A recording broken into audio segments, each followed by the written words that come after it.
Hello everyone, this is Lawyer Tina again. Welcome back to my channel. Today we are going to talk about employer's liability.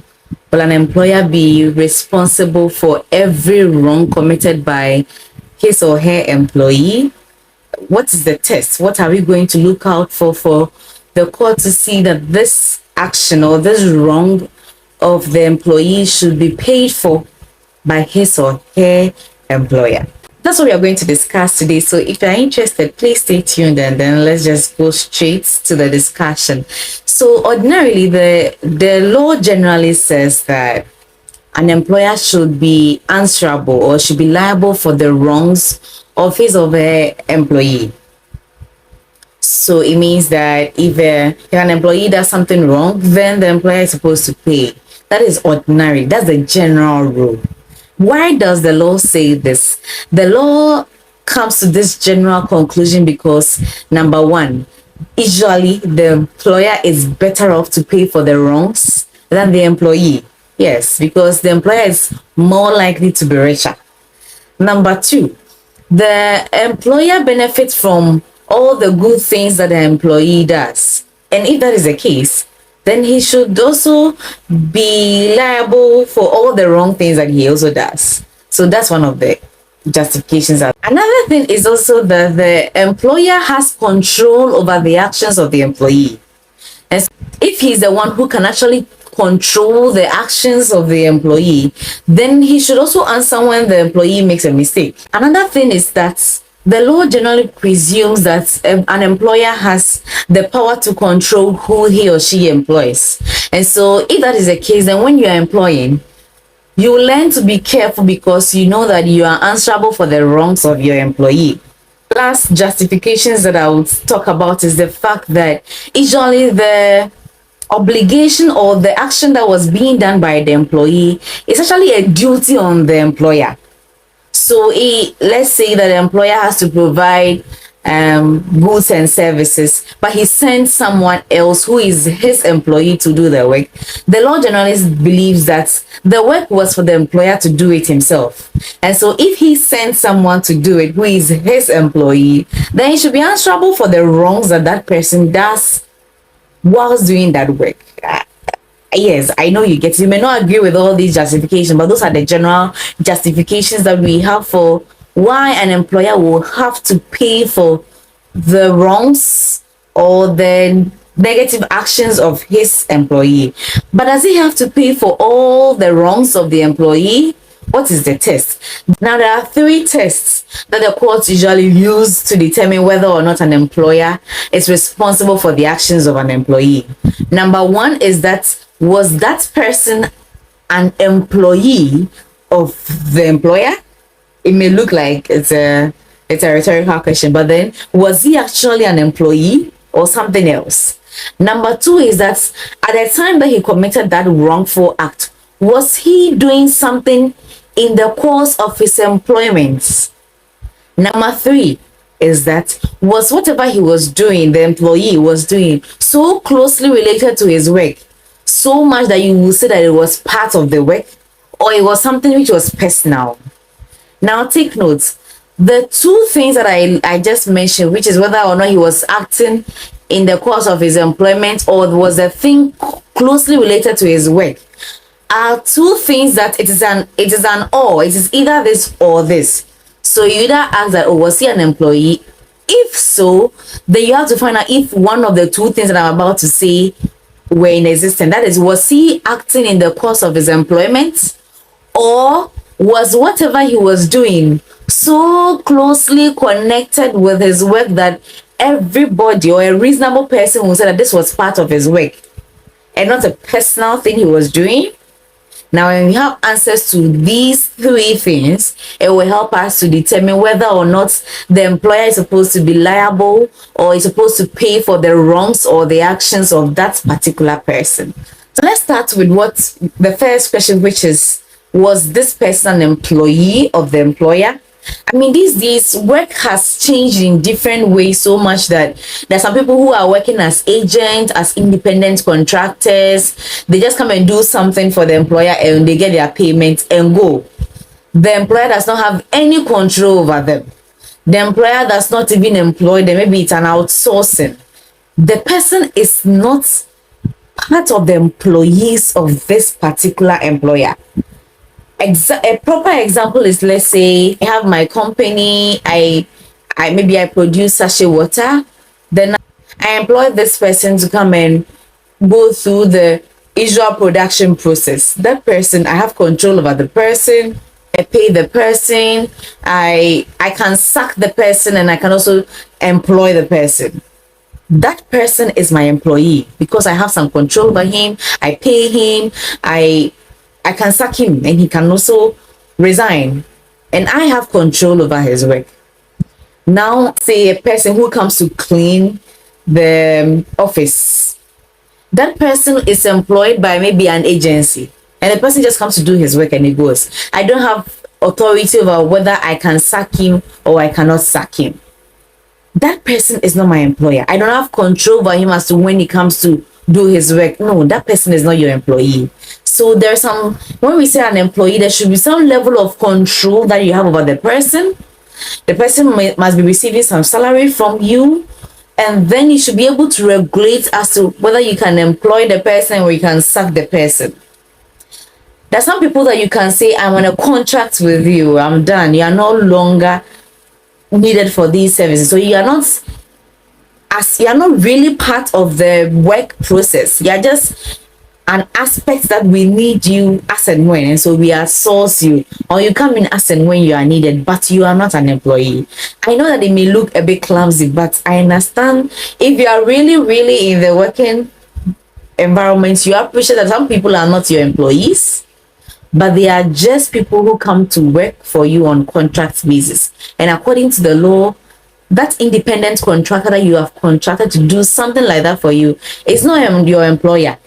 That person works on his own time, and the person decides when to come to work. The person earns his own profits and takes his losses, and it has nothing to do with the mother company or the company whose work they are doing.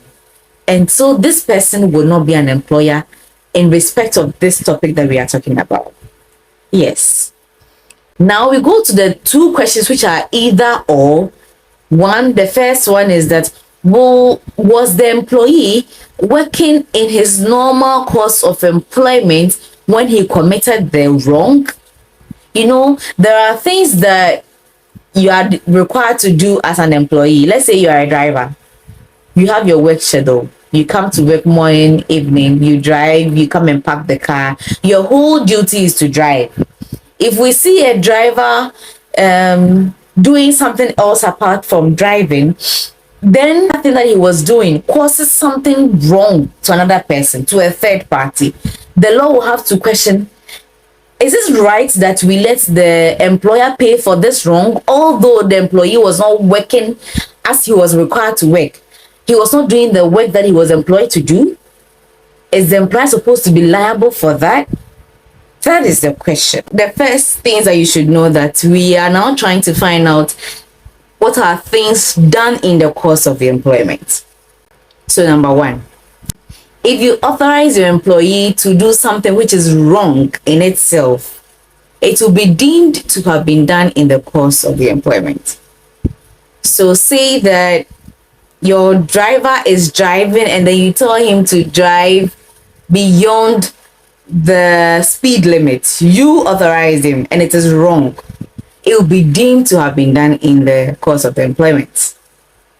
Now, if your driver also does something in a wrongful way, although you not authorize him, it will still be deemed that he was doing that in the course of his employment.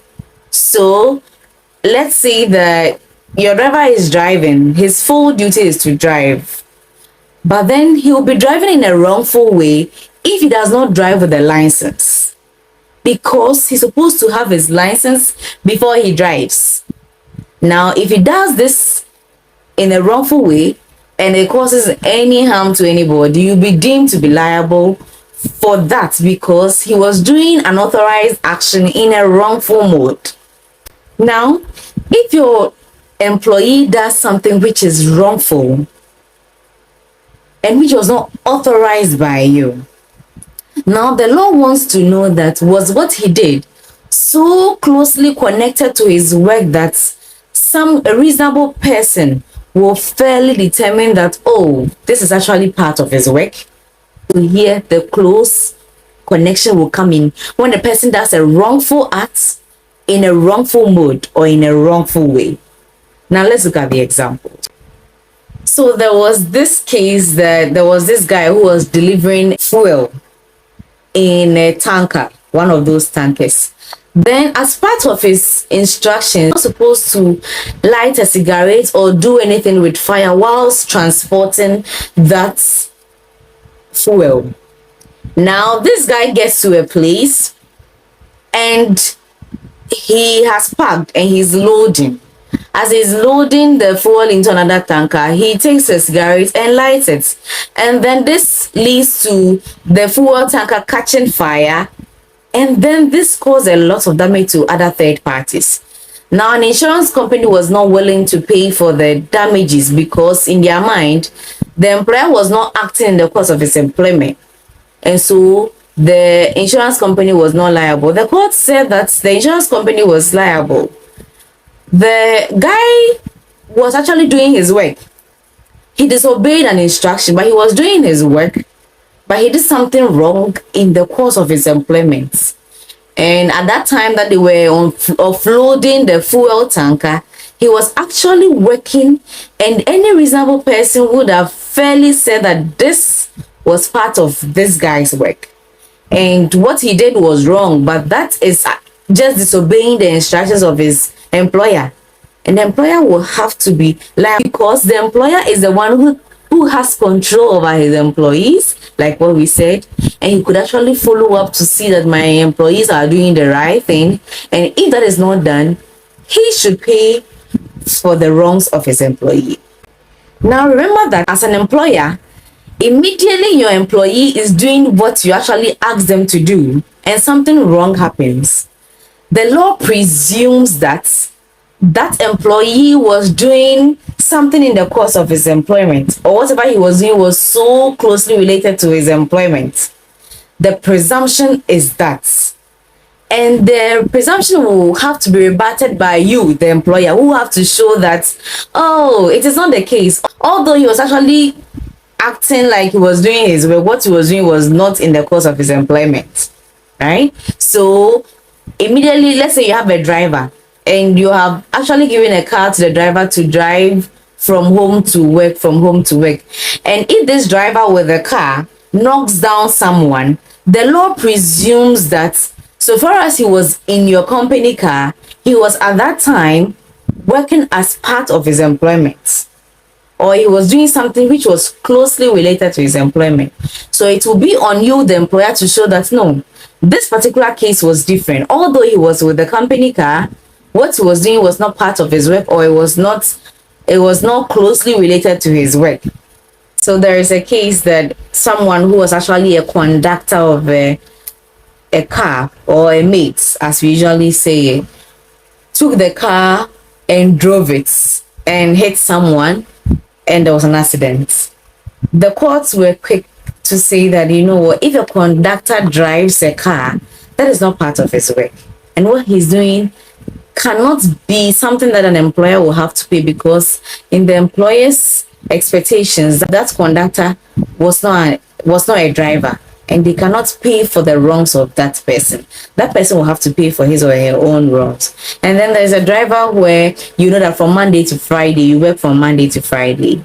Then on Sunday, you have the car. Just because you have the car, you use the car to go for a funeral or whatever. As you are going for the funeral or you are returning from the funeral, if you cause any harm to any person, you were actually doing your personal gain. It wasn't a company funeral you were going for. You were not directed by a boss to go for that funeral. And so you were not working as part of your work as a driver of this company. And your company will not pay that. Now, there was an example of a case where there was a schoolmaster who was actually responsible for some boys in a school.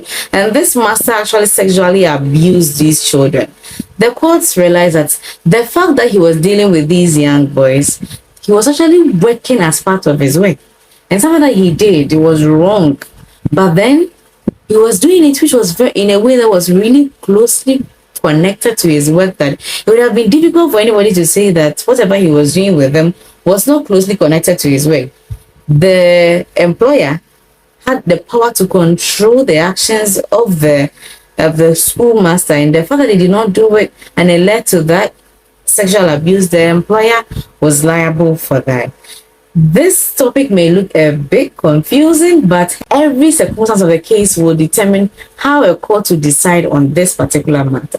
It does not mean that that will be the end of it. If you cannot sue the employer, you can sue the employee himself. And when you are lucky enough and you can sue both the employer and the employee too, you can sue both of them together, and either or one of them who has a means will pay for the costs of the actions that has been done against you. Thank you for staying tuned, and if you have questions, let me know. Maybe the special circumstance will help me to appreciate it all very well and answer your questions.